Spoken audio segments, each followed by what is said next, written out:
একদিনের ইচ্ছা ছিল কুম্ভে যাব, আর কি করে যে অ্যারেঞ্জ হলো বুঝতেই পারছি না। সব কাজ সেরে আগের দিন ছিল সরস্বতী পুজো, তারপরে এতজনের খাওয়া দাওয়ার অ্যারেঞ্জমেন্ট আয়োজন সব কাজ করে তারপরে 1 ঘন্টার মধ্যে প্যাকিং করে রেডি হয়ে উঠে পড়েছি ট্রেনে। সত্যি কথা বলতে গেলে ভাবতেই পারছি না যে যেতে পারবো। এত কম সময়ের মধ্যে রেডি হয়েছি আর এত পরিশ্রম গেছে, তারপরেও যে কী করে সব কাজগুলো হয়ে গেল ভাবতে গেলে অবাকই লাগে। আর দেখো ট্রেনে কিন্তু খুব একটা বেশি জার্নি হয়নি, তারপর আমরা খুব কম সময়ের মধ্যে পৌঁছে গেছি। এই যে এত বড় একটা ব্রিজ দেখতে পাচ্ছ, এই গঙ্গাটা পেরোলেই আমাদের প্রয়াগরাজ স্টেশন চলে আসবে, আর তারপরে আমাদের নেমে পড়তে হবে। এখানকার ওয়েদারটা বেশ ভালোই লাগছিল।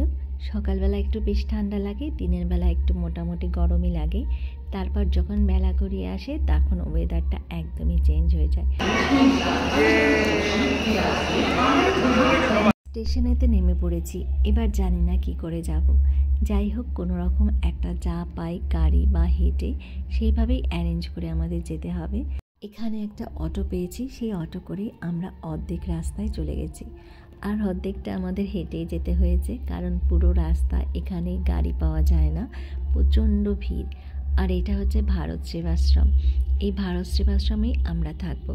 দেখতেই পাচ্ছ কত বড় ভারত সেবাশ্রমটা। ভেতরে কিন্তু অনেক রুম রয়েছে, এখানে এসি রুমও পাওয়া যায় বা নর্মাল রুমও রয়েছে, আর রুমগুলো কিন্তু অনেক বড় বড়। আর সব থেকে যেটা বেশি ভালো লেগেছে যে এখানে বাঙালি খাওয়া দাওয়ার পাওয়া যায়, সব ধরনের নিরামিষ খাবার দাবার, ডাল, সবজি, লাবড়ার তরকারি সব কিছু।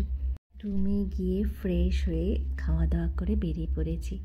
এখন কোথায় যাচ্ছি বলো তো? এখন প্রয়াগে যাচ্ছি, প্রয়াগ সঙ্গমে, যেখানে সবাই চান করে, গঙ্গাটা আছে, সেখানে যাচ্ছি। আর সেখানে যাওয়ার জন্য দেখতে পাচ্ছ কত মানুষ হেঁটে চলেছে। আমরা কিন্তু রাস্তা চিনি না, কিন্তু যারা যাচ্ছে তাদের পেছন পেছন হাঁটা ধরেছি। রাস্তা যেন আর শেষ হয় না। আর দুপুরবেলা এত রোদ ছিল, তাই জন্য দেখো একটা স্টোল নিয়ে নিয়েছি। আর দেখো আমরা এখানে চলে এসেছি প্রায় অনেকটা দূরে, কিন্তু রাস্তা এখনও শেষ হয়নি। যতই ভাবছি রাত চলে এসেছি, কিন্তু তারও ডবলেরও ডবল, এতক্ষণ ধরে হাঁটছি, প্রায় 10 থেকে 15 কিলোমিটার এখানে হাঁটাই পড়েছে। এখানে এত লোকজন হাঁটছে, তোমার মনে হবে এদের সাথে সাথেই চলে যাই। দেখতেই পাচ্ছ কত মানুষ হেঁটে যাচ্ছে, তারপর রাস্তা আর ফুরাচ্ছে না।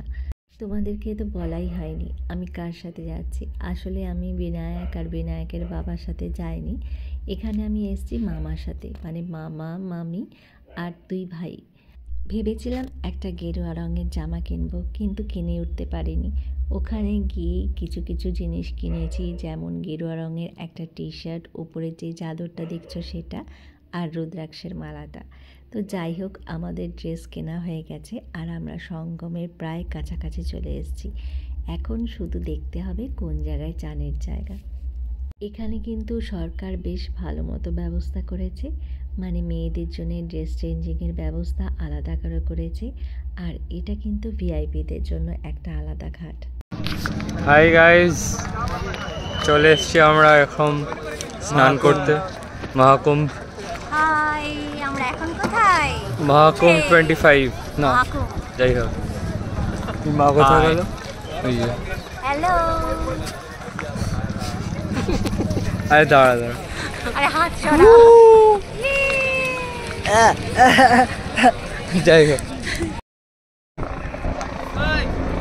Hi, this is Rupali Vlogs and we are at Mahakumbh 2025. Yo guys. And this guy, this is What's up? আমরা এখন কিসের জন্য ওয়েট করছি? This dude is an IITian and he flexes about that. এই জায়গাটা দেখে মনে হচ্ছে না কতটা ফাঁকা, কিন্তু আসলে এটা একটা ভিআইপিদের জন্য বানানো হয়েছে, তাই জন্য এতটা ফাঁকা রয়েছে। আমাদের সাধারণ মানুষের জন্য এই ঘাটটা নয়, যারা মিনিস্টার লেভেলে রয়েছে তাদের জন্য এই ঘাটটা বানানো হয়েছে। তাদের ফ্রিতে এখানে বোটিং করানো হবে, আর এটা সাধারণ মানুষের জন্য, তাই দেখতেই পাচ্ছ এখানে কত ভিড়। তো যাই হোক, আমাদের ওখানে গিয়ে কাজ নেই, কারণ আমরা ওখান থেকে যেতে পারবো না। আর আমাদের মেইন উদ্দেশ্য ছিল আমরা সঙ্গম থেকে চান করব। তাই যথারীতি সেখানে যাচ্ছি, আর সেখানে যাওয়ার জন্য অনেকটা রাস্তা হাঁটতে হয়েছে। তো শেষমেশ আমরা খুঁজে পেয়েছি, আর প্রায় সন্ধে হতেই চলেছে। তো তার আগেই আমাদের চানটা করতে হবে। তো কয়েকজন করে যাচ্ছি আর কয়েকজন ওয়েট করছি। যারাই এখানে যাবে না কেন, তোমাদেরকে একটা কথা বলে রাখি, ভোরের দিকে বা সকালের দিকে আর বেশি ভিড় হয় সন্ধ্যের দিকে। তো এই সময়টা তোমরা অ্যাভয়েড করবে, দিনের বেলাতে একটু কম ভিড় হয়। দেখতেই পাচ্ছ এটা কিন্তু হচ্ছে মেইন সঙ্গম। তো ওখান থেকে বোটিং করে আসতে হতো, কিন্তু যেহেতু সাধারণ মানুষের জন্য বোটিংটা বন্ধ করে দিয়েছে, মানে বোটে যাওয়াটা, তাই জন্য আমরা হেঁটে এসেছি। আর ভিআইপিদের জন্য ওখানে ফ্রিতে তো ব্যবস্থা করেই দিয়েছে। সত্যি কথা বলতে এখানে চান করতে এতটা ভালো লেগেছে, মানে কি বলবো, চান করার পরে মনে হচ্ছিল মানে একদম ফ্রেশ হয়ে গেছে। আর এত মানে ঠান্ডা ছিল জলটা, কিন্তু তা সত্ত্বেও খুবই ভাল লাগছিল, মনে হচ্ছে ওখান থেকে না উঠি। তো দেখতেই পাচ্ছ প্রায় সন্ধে হয়ে আসছে। সময়টা ছিল বিকেলবেলা, কিন্তু তারপরে যত সন্ধে গড়িয়ে আসছে তত যেন লোকের ভিড় আরও বেড়ে যাচ্ছে। তো একে একে আমরা চান করে উঠে আসছিলাম, আর আমাদের সাথে ভাইরাও ছিল, মামিরাও তো গেছিলো, সবাই মিলে একসাথে প্রয়াগে চান করছিলাম। এটা কিন্তু আসলে ইউপিতে পড়ে। তো ইউপির ওয়েদার তো জানোই, দিনের বেলা মানে খুবই তাপ থাকে। এখন যেহেতু সূর্যটা চলে যাচ্ছে, আস্তে আস্তে কিন্তু ঠান্ডাটা অনেক বেড়ে যাচ্ছে। আর আমাদের সাথে খুব একটা সোয়েটার ছিল না, আমরা যেহেতু একটা সোয়েটার ক্যারি করেছি, তাই জন্য বেশ ঠান্ডা লাগছিল। আর এখান থেকে কিন্তু অনেকটা রাস্তা হাঁটা পথ যেতে হবে, মানে প্রায় 10 থেকে 15 কিলোমিটার হেঁটেই যেতে হবে, কোনো ট্রান্সপোর্টের ব্যবস্থা নেই। আর যদি কোনো বয়স্ক লোকেরা থাকে সেক্ষেত্রে বাইকে করে যেতে পারে, কিন্তু অনেক ভিড় থাকলে সেটাও পাওয়া যায় না। আমরা এখানে অনেকজন একসাথে এসেছি, কিন্তু অনেকবার এরকম হয়েছে যে হারিয়েও গেছি, কিন্তু তারপরেও খুঁজে খুঁজে চলে এসেছি। এই যে কতগুলো পোল দেখতে পাচ্ছ, ওগুলোর মধ্যে নাম্বার লেখা রয়েছে। তোমরা যদি কেউ হারিয়ে যাও, সেই নাম্বারটা মনে রাখবে কোন পোলের পাশে আছো, আর সেই নাম্বারটা মনে করেই তোমরা চলে আসতে পারবে। আর দেখতে পাচ্ছ এখানে গঙ্গাটা কত সুন্দর লাগছে দেখতে। আর সন্ধেবেলা এখানে কত রকমের লাইট জ্বলে, আর দেখে পুরো বেনারসের মতো লাগছে না? যেদিন ট্রেন থেকে নেমেছি সেই দিনই আমাদের স্নান হয়ে গেছে। তো যাই হোক, ভাবলাম দুদিন যখন আছি তাহলে পরের দিনও আমরা এখানে যাব। তো সেই মতো আমরা আবারও পরের দিনে যাওয়ার জন্য প্রস্তুতি নিচ্ছিলাম। এখন আমাদের আশ্রম পৌঁছাতে হবে, আর সেখানে গিয়ে রেস্ট নিয়ে খাওয়া দাওয়া করে ঘুমিয়ে পড়ব। যত তাড়াতাড়ি ঘুমাতে পারবো, তারপরে রাত্রিবেলা হলেই আবার সকালবেলা আমাদেরকে যেতে হবে। সন্ধেবেলা এখানেও কত সুন্দর লাইটিং করেছে দেখতেই পাচ্ছ। আর এখানেও কিন্তু ভোগ আরতি হচ্ছিল। কি বলতে, এতটা হেঁটে আসার পরেও আমাদের কিন্তু কোনো রকম ক্লান্তি হয়নি। পরের দিন একটু বেলা হয়ে গেছে, মানে 10:30টার সময় আমরা বেরিয়েছি, আর তখন রোদটাও বেশ ভালো মতো উঠে পড়েছে। আর তারপর দেখো আমরা হাঁটা শুরু করেছি। এখন আবারও সেই অনেকটা পথ হাঁটতে হবে। দ্বিতীয় দিন কিন্তু অতটা কষ্ট হয়নি, কারণ রাস্তাটা অনেকটাই জানা ছিল, আর মনে হচ্ছিল অনেকটা কমও হয়ে গেছে রাস্তা। তো যাই হোক, আমরা অনেক সময় হেঁটে হেঁটে পৌঁছে গেছি। এখন আমরা আবারও এখানে চান করে নেব, তারপর আমাদের কিন্তু আজকেই ট্রেন আছে, মানে আজকেই ট্রেনে উঠতে হবে। চুলগুলো অনেকটা ভিজে গেছে, তাই ভাবলাম একটুখানি শুকিয়ে নিই আর একটু রেস্টও নিয়ে নিই। তারপর আবার আশ্রমে গিয়ে খাওয়া দাওয়া করে আমাদের রওনা দিতে হবে। আর অনেকটা পথ এখানে কিন্তু হেঁটেও যেতে হবে। যারা যেতে চাও তাদেরকে একটা কথাই বলবো, এখানে কিন্তু প্রচুর প্রচুর হাঁটা, কোনো ট্রান্সপোর্টের ব্যবস্থা নেই। তোমরা যারা হাঁটতে পারবে তারাই যাবে। অনেক মানুষ আছে তারা কিন্তু হারিয়েও যাচ্ছে, তাদের কাছে নাম ঠিকানা সব কিছু নিয়ে নেবে। দেখতেই পাচ্ছ আশ্রমে আমাদের কত সুন্দর একটা খাবার দিয়েছে, আর এখানে অনেক রকমের ভেজ তরকারি ছিল। মনে হচ্ছিল না আমরা একটা অন্য স্টেটে এসেছি, মনে হচ্ছিল আমাদের নিজের স্টেটেই রয়েছে, ওয়েস্ট বেঙ্গলে। ঠিক একই রকম টেস্টের খাবার দাবার পেয়েছি। এবার আমরা রওনা দিয়ে দিয়েছি। আর এই ব্রিজটা আমাদের কভার করতে কতটা সময় লেগেছে জানো? প্রায় 2.5 ঘন্টা। এতটা জ্যাম, মানে এই ব্রিজটাকে পার হতেই আমাদের এতটা সময় লেগে গেছে। 2:30 বেরিয়েছি, আর আমাদের পৌঁছাতে পৌঁছাতে স্টেশনে কত সময় লেগে গেছে।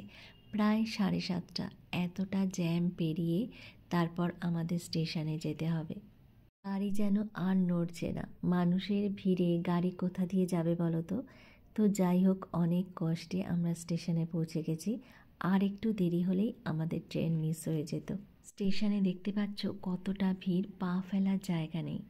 এই যে দেখো, আবার ব্রিজটা চলে এসছে। এই ব্রিজটা পার হয়ে কিন্তু আমরা চলে গেছিলাম, আবারও এই ব্রিজটাকে পার করে আমরা চলে যাচ্ছি। অনেক সুন্দর সুন্দর স্মৃতি সাথে করে নিয়ে যাচ্ছি। ভাবতেই পারছি না দিনগুলো যে কিভাবে কেটে গেছে। সকাল থেকে শুধু রাত অবধি আমরা হেঁটেই গেছি। রাত্রে ট্রেনে উঠেছিলাম আর এখন দেখো সকাল হয়ে গেছে। ট্রেনটাও অনেকটা লেট করেছে, যাই জন্য আমরা ট্রেনটাকে মিস করে দিয়েছি, মানে লোকাল ট্রেন। তারপর আমরা এখানে খেয়া পার হয়ে আমাদেরকে বাড়ি যেতে হবে। ওখানে তো আমাদের বোটে চড়া হয়নি, তাই এখানেই আমরা চড়ে নিলাম। সবই সমান, গঙ্গা তো সব জায়গায় রয়েছে। আমার বাড়ির কাছে হলেও আমি এইভাবে এই প্রথমবারই যাচ্ছি, আর সত্যি বলতে এখনও আমার খুবই ভালো লাগছে। আর এই বোটে করে এইভাবে যাওয়ার এক্সপিরিয়েন্সটা একদমই অন্যরকম।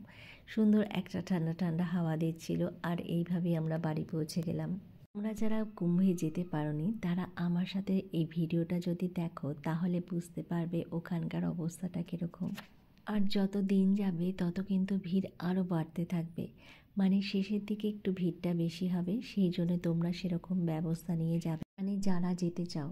বাচ্চাদেরকে তো একদমই সাথে করে নেবে না, মানে এত ভিড় থাকে, হারিয়ে যাওয়ার অনেক সম্ভাবনা রয়েছে।